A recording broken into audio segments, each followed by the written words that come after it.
a wireframe. If I select our camera, we've frozen the camera, so just unfreeze the camera so we can select it. I switch on the cone and the other thing I'll need to do while I'm in camera is go to a 35mm lens type. So I can probably increase the target distance just to bring the cone out so we can make some better judgments, and then lock it up, freeze it up again. So here is our reflective surface, which is the front of the car. The camera is beaming over here, but by the time it hits the surface, we need to put our reflector over here in order to get it to register as a reflection.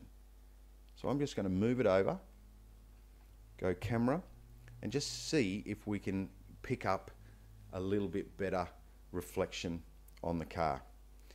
Now we have changed the lens millimeter setting, and that means we need to reassess where our camera is positioned, but you can now see down through the center of the car.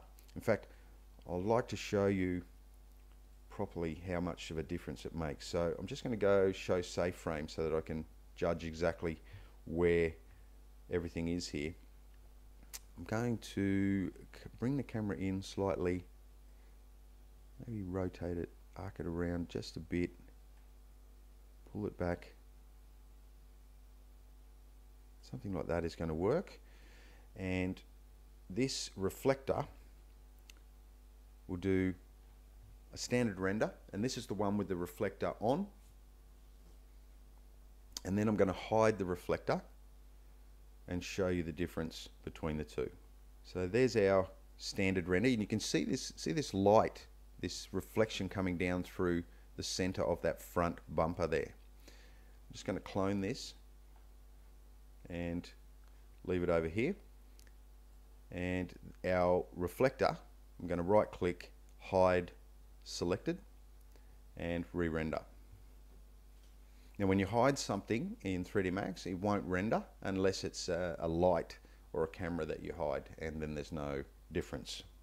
Okay, so there's a very real difference between these two objects when it comes to the front of the car. Have a look at the silver trim that's around the grille and this piece of painted metal through the middle. Over here, this is with the reflector switched on. We get a lot better silver grille render, plus that part at the middle is actually quite, it's quite nicer when it comes to the